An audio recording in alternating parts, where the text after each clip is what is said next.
Hey everybody, welcome back to my sewing channel. Today I thought that I would bring you a quick video of some of the questions that I have received in my sewing group on Facebook. I apologize, the dogs are playing underneath my table, so if you hear growling or other playful sounds, or if you see my table shift, it's because of the dogs. I put the question out in my Facebook sewing group and also on my Instagram stories. Hey guys.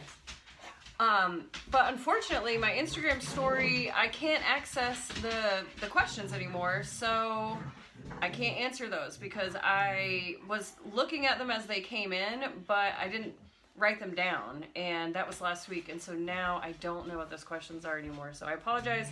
So I will just answer the few that I got in my Facebook group. So finger guns, let's do it. Okay, so the first question I got is, how do I price my cork items? And depending on whether it's cork or wax cotton, any material that I use, I price all the same way. So I calculate by the square inch of what I'm making. So for example, if say a front panel on a bag is 10 by 7, I would multiply that, so it's 70, which means that's 70 square inches, and then I would multiply 70 times the square inch amount that I have. So I have calculated cork to cost me 0.037 per square inch, so I would multiply 70 times 0.037, and then that would be the cost for that one 10 by 7 piece.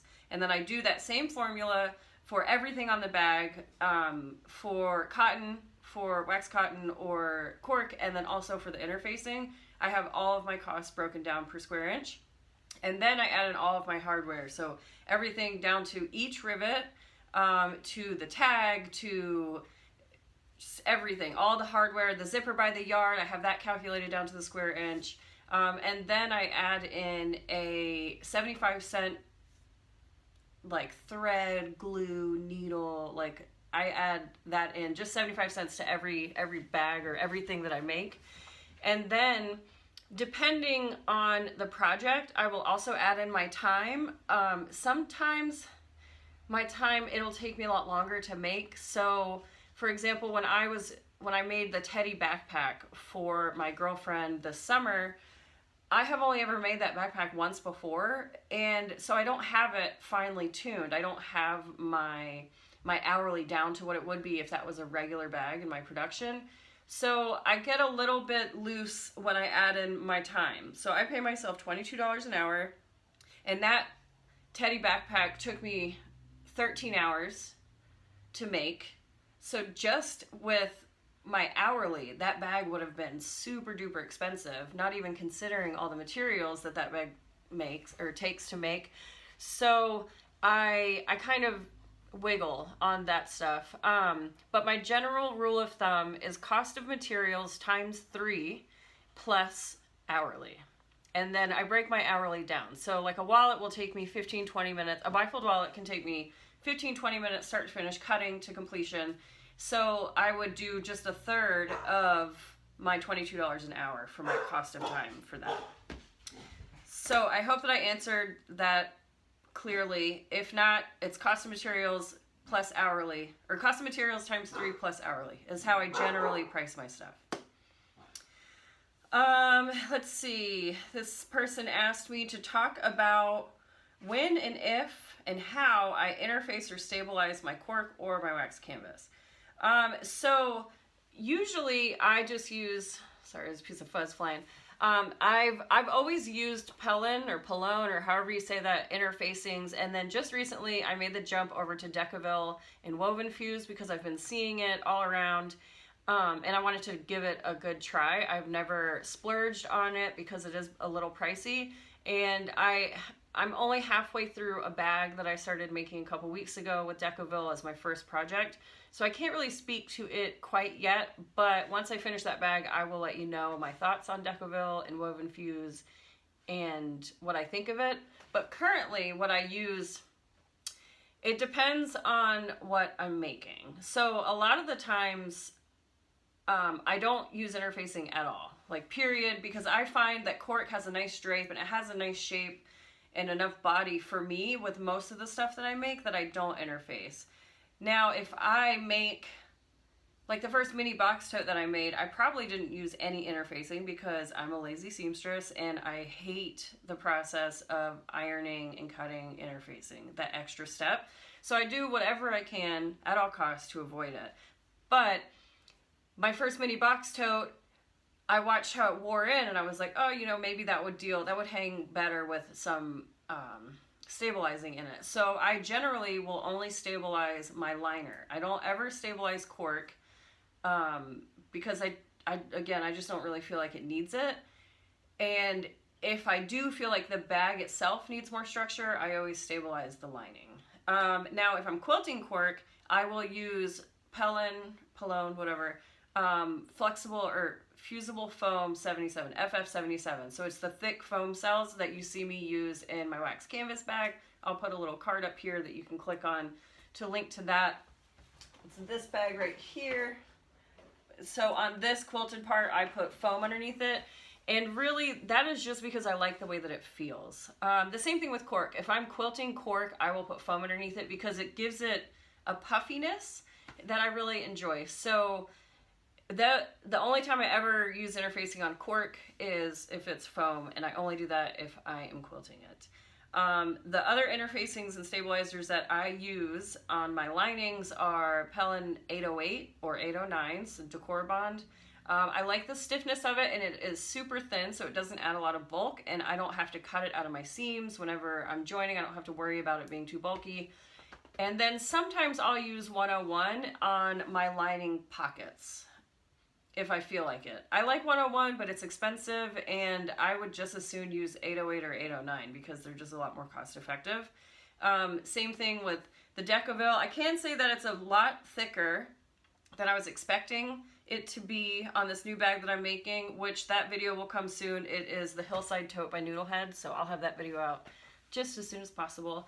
But yeah, the Decoville, my first thoughts are that it's a lot thicker than 808 or 809, so it has a much firmer feel, but I don't know how I would feel using it on like a mini box tote. It might be too structured for my liking. Sorry about my dog barking.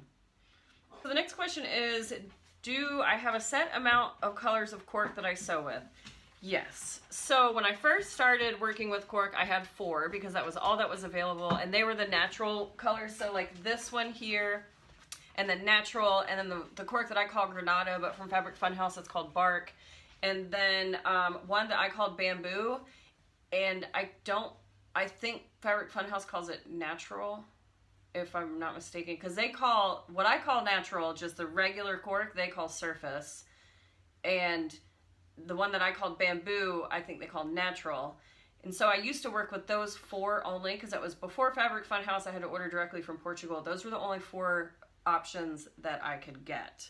And then cork started to become super popular, and I started seeing colors come on the scene. And so then I got into aqua and olive and brown, and then more and more colors started coming out, and so I expanded into like eggplant and mint, and then the prints started coming out. And so generally, as a rule, I don't bring prints on to be in my total lineup forever, just because prints tend to cost a little bit more, and I don't know, as we all know, cork is very expensive, so having a big lineup of cork can be very, very costly. And so right now I'm rocking at 12 colors of cork that I have all the time as options, and then I have 2 prints, which are the succulents and the cactus prints from Fabric Funhouse, and I just got 1 extra large of each of those just to play around, and I will see how those sell, which I'm sure they'll sell amazingly. But so if I were to bring those on, what I would try to do is just weed out one of the colors that doesn't sell well, just because I can't afford to keep up with tons of cork. At one point I had 15 in my solid lineup, always had 15 options, but I could only afford to get 1 yard at a time, and so it wasn't feasible for me to have that many options of cork when I couldn't keep them in stock. You know, if one person ordered a Glenda, then I was screwed. It took all of it. Or a necessary clutch wallet, there you go, bye-bye. There's, you know, half a yard. And then then I only have a small amount left, and I was constantly ordering. And while that's good for Fabric Funhouse, it wasn't good for me, and so I had to go through and make some cuts of some colors. Throughout the years, I've gone in different waves where I've ordered super bright colors and then got rid of them, or, you know, and a lot of the time I order the corks that I like, and I'll find that those options just don't really sell well on my table, so I have to make the sad decision to pull them, even though they're my favorite colors. But yeah, so right now I'm rocking with a solid 12 plus my 2 prints. And Fabric Funhouse kills me because they keep coming out with new cool corks, and it's really terrible on my wallet. And then now I'm diving into the world of wax cotton, which also isn't a cheap textile. So it's hard for me to continuously keep up the stock of all the different corks that I have. So I have to be really careful with how many I have on hand, because it's not feasible for me. I'm too small to have that many options right now. But so 12 and then 2. And then, so the person asks, how did I figure that out? I look at my sales at my table. So when I'm vending, I'm the one that's always vending. It's me, you know, I'm the one on the back end making everything, designing everything. And then I'm also the one that goes and sets up, and I'm there all weekend vending. So I get to see what people are into. And I just watch those sales trends. I used to write everything down meticulously, like 1 brown bifold, 1 aqua this, da-da-da-da-da. And so I would just study those sales patterns. But now I've just kind of gotten better at kind of forecasting and knowing what my audience is going to like. She asks, is it better to buy 2 yards of one color than 1 of 2 different colors? And is yardage the best way instead of quarters and half quarters? So on my main colors, when I'm putting in a new order, if I have less than 3 yards of that, I will order more. Because again, like I said before, if I go and get 4 orders of necessary clutch wallet and they all are brown, then that's all of my yardage, essentially. So I try to maintain at least 3 yards, if not 2 at the minimum, and then I reorder at least 1 yard of those. But I do have a lot of random colors that I'll get, like the size smalls or mediums, depending on what I'm going to be using them for. For a little bit of time, the Clemson bags and wallets that I was making, they were pretty popular, so I would have to order orange, and I would only get that in mediums or smalls, because I just personally, I don't ever use orange on anything, except for my hair now, but I just don't sew with the super duper bright colors. I'm a lot more earth tone. So I do have a section of brightly colored corks, but they're all size smalls or mediums. The next question is, when approaching a new pattern, how do I decide what to change and eliminate to accommodate my preferred materials? So the first thing I do with new patterns is I read them. I read all the way through them, or maybe not read, I scan, and then I have to go back and scan again because I didn't pay attention, and then more than likely I have to scan again because I was thinking about something else. But so I go through, I read the pattern, I check out a lot of different photos of the pattern, I go to the sewing pattern website and then also to the Facebook groups, and I will search and check out everybody's bags or makes or whatever it happens to be. And then from there, I just kind of dissect the pattern and see what do I want to spend time on and what do I want to eliminate as far as my personal view on how I want the bag to look. So I personally don't care for strap holders that are on the outside of bags. Unless there's some sort of design element to them, I make them recessed. And I just much prefer the look of a rivet than a square holding a piece of hardware. For example, would be the teddy backpack. So like I eliminated the square by doing recessed. And then as far as how do I decide what to eliminate to accommodate cork and wax cotton, it also just depends on how big the pattern is. Like if it's a giant bag, sometimes I don't add the outside pocket because I know that there'll be 2 pockets on the inside. And I don't know, that's kind of a tough one because I don't have a specific idea when I go into a new pattern. I try to make the pattern as it's written at least once, so then I can get a feel for the pattern, how it's constructed, and then I can really look at the pattern once it's completed and say like, oh, I just really don't care for that, or next time I'm going to eliminate and do it this way. So I don't really go in with a specific thing that I change until after I make it the first time.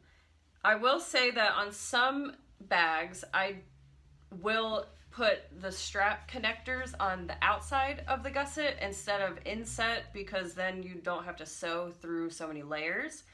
So that's about, I would say the layers amount is what I really look for with different patterns, to try to make sure that it's not going to be too bulky, break a bunch of needles, because I will just use rivets instead of sewing. Necessary clutch wallet is a really good example of that. The way that I make the necessary clutches now took me a long time to figure out, and it was mostly because my machine just did not like sewing like the side panels. My machine just wouldn't do it, so I had to become creative, and that's where I started using the rivets on the outsides. Who is my biggest sewing influence so far? I was trying to think of this before I started this video, and this one's kind of hard. When I quit my job and went full-time at SewGnar, Swoon Patterns was the big pattern designer, Alicia, and she was just killing it with all of her designs, constantly coming out with new patterns, and I was really into the ones that she had already put out. So when I first got started, well, not first got started, I've been sewing forever, but whenever I quit my job and went full-time, I bought the vintage pack from Swoon Patterns, and I made, I don't know, not even nearly all of them. I made a few out of that, and I really am just attracted to that design aesthetic, the vintage look. So like the Betty Bowler bag, I really loved. The first time I made that, I was flabbergasted at how big the bag was. But I do really love that bag, and I still have it. It's pretty janky, but I do use it occasionally still. But yeah, so Swoon would probably be a big sewing influence. She definitely helped me figure out how to design my written patterns. I looked a lot to Swoon for that because I really liked the very straightforward, concise diagrams that she put in hers, and I just like the way that I just really like the way that the patterns are written. So I looked to Swoon for that. I've always really liked Noodlehead because her designs are very straightforward and minimal, and that is very attractive to me. I don't like a lot of fluff, you can tell in my patterns, they're very straightforward and very just kind of downplayed. Simplistic beauty is kind of what I aim for. Timeless, something that can fit into any scene. But yeah, I really like Noodlehead designs. I like the way that Swoon writes patterns. So I guess those two are my big influences. And then also Lauren from Mormino, she was the one that I've referenced before, but she's the one who inspired me to start this channel. And I really take a lot from her as far as her engagement with her client base. I really enjoy her sewing room. Lauren's just a very open and accepting person, and so I try to emulate that with my own pattern group. This one says, I know you don't like to waste anything, so I'm sure you've got the most efficient layout for your patterns. Can you supply layouts for your patterns when you use your scan and cut? So if you buy the SVG files, there are layouts. I have it laid out to where the lines are married to where there is no waste. And so most of my SVG patterns, you have to have the 12 by 24 mat. And if you do, then it comes already on the mat. And generally it's one or two. I can't remember. I have a few. So and some of the patterns are, I did the SVG files a while ago, so I don't remember how they're laid out. But I do know that if you buy the SVG files, it is on a wasteless layout. How do you answer questions from customers when you're out vending about where you get your materials? I just tell them where I get my materials. I always tell people about Fabric Funhouse. The only thing I don't really talk a lot about is where I get my hardware, because it changes a lot. I'm constantly looking for a deal. I will just, with everything in life, I am always looking for the best deal possible, and I will Google and Google and Google until I find something that satisfies me, or until I just get fed up and I just order something. That is reflective in my hardware. But I will say, just recently, I made the switch and ordered directly from a manufacturer overseas. And so I just got in a big box of hardware that I designed for my stuff. Jersey, stop. So like these connectors, these 1/2-inch lobster clasps, this is some of my new hardware that I just got in. So yeah, for years I've just kind of bounced all around to 3, 4, 5, 6, several different shops buying hardware. And now I have my own hardware, so that's super exciting. But yeah, when people ask me about my materials and the patterns and things like that, I just share with them. I'm a big believer in community over competition. I feel like there's enough room at the table for everybody, and I don't have competition where I live as far as another cork seamstress that I know of. If I do, I haven't met them, and I haven't seen them at the farmer's market when I've been. So to me, I would rather just share, because I think sewing is becoming somewhat of a lost art, and if I can introduce somebody to a sustainable textile and get them thinking about, wasting less and using more earth-friendly materials, I'm all about that. Another question that I got is how I store my hardware. And so this is how I store it. I use this organizer that I got online a couple years ago, probably now. It is sufficient for me for now. I don't have excess stockpiles of hardware. I mean, I do, because I just bought all my own hardware, but I don't have enough that would warrant a bigger organization system. So this one works for me for now. And yeah, so I can't remember where I got it. Probably the Container Store or some other organizer store online. And like I said, I got it a couple years ago, but yeah, I'm not sure where I got it, but it works great. I like the wide drawers. They fit a lot of stuff. And then I just kind of go through my hardware occasionally and pull out what I don't use a lot of and get rid of it, or not get rid of it, but it's all in a bin, which I plan on uploading to you guys at some point to offer for sale all the hardware that I am not going to use anymore now that I got my own, because I want it all to be the same. So I have really good hardware that I'm just not going to use. So yeah, that's how I store my hardware. I used to have the hardware up on my pegboards. I had it hanging, it has like holes in the back that you can mount it to the wall with. And I used to have that, sorry, my hair is crazy. I used to have it up on my pegboard, but it's just too heavy. I mean, the cork in and of itself is really heavy, so I didn't want to add more weight to my pegboards by having that. So right now it's just on my old sewing table, and it sits behind me when I'm at my machine. When should you make a leap from domestic to industrial? That's a great question. I have an industrial, but I've never used it to make anything. I have a console that was my grandfather's, and he made marine like boat coverings, like and sails and things like that. And up until last month, it was just an extra table in my sewing room, and I just put a bunch of stuff on it. But then my friend came over and he set it up for me, and we got it to sew. But I don't know, that thing is very scary. I don't know how to use it well. I do have like cones of thread, and I have a lot of needles and everything that I need to use with it, but it's just very, very intimidating to me. So I don't know how to answer that question. Right now I'm sewing on a Juki TL 2010Q, which when I was first researching it, I thought that it was a semi-industrial, and now that I've had it forever, I think that that's laughable, because like, what even is a semi-industrial? Like, I think I just wanted to have like more clout or something, so I was like, oh yeah, I have a semi-industrial. But realistically, the 2010Q to me is a home sewing machine that's made out of all metal. It's a great machine, but I sewed all the same stuff on my Janome 8700. I think it's 8700. I'm looking at it, but it's in its case.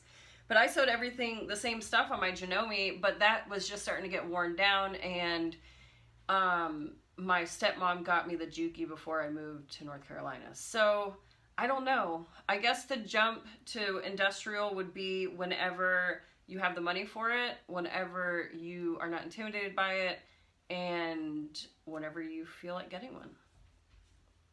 Let me know how it goes. The next question is how to quilt cork. So I quilt the cork the same way that I quilt wax cotton. It's the foam underneath, and then I just sew my grid lines. I guess I don't have a video on just quilting cork, so I will add that to my video list, and I will do a specific video on how to quilt cork. But it's pretty straightforward. You just put the foam, draw your lines, put the foam underneath, and then quilt it. Pretty straightforward.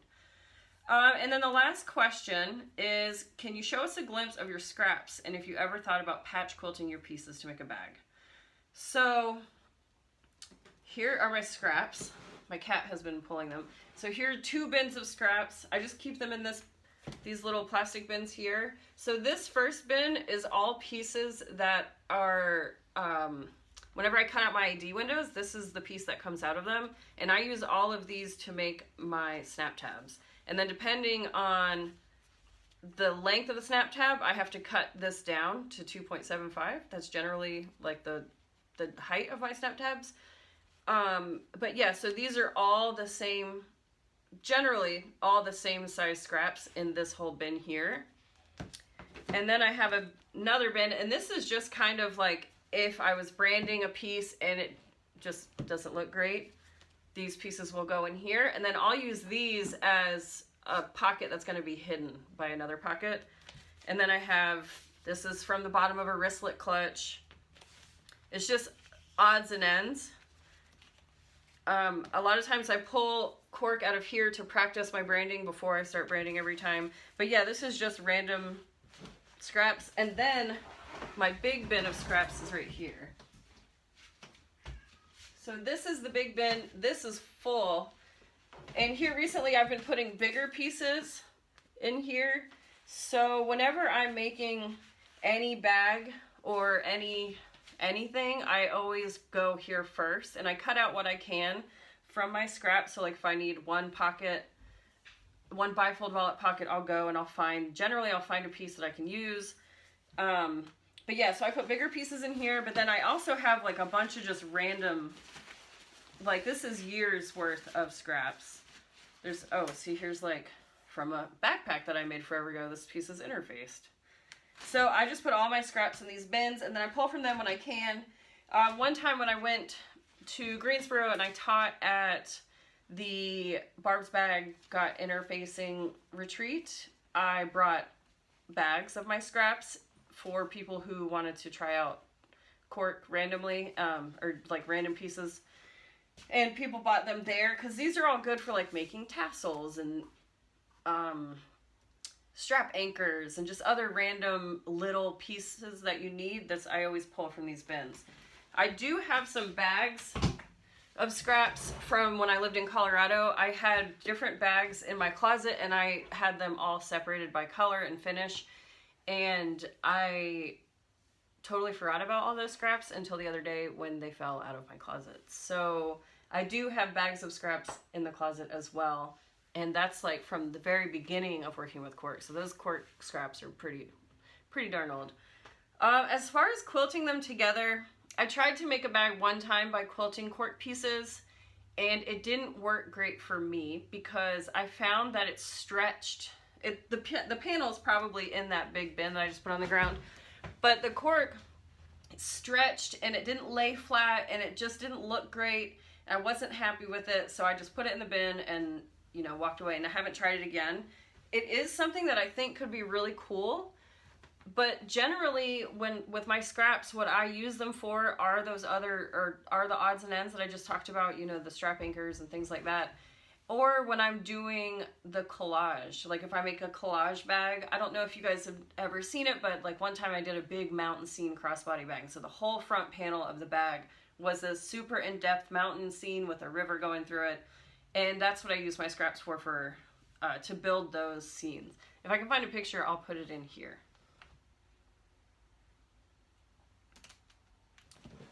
Well, all right, so that is all the questions that I received on the Facebook post. I apologize if you posted or responded to my Instagram stories and I lost those. If you have any other questions for me, let me know below. I can, I'll do a second video, I'll do a follow-up.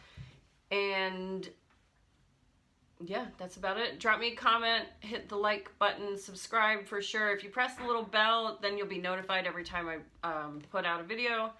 And of course you can pin, share, blah, blah, blah. You guys know all that. I think that's it. So until next time, have a good one. Stay safe. And if you're anywhere near me, I hope that you're staying dry because it is raining today. Bye, guys.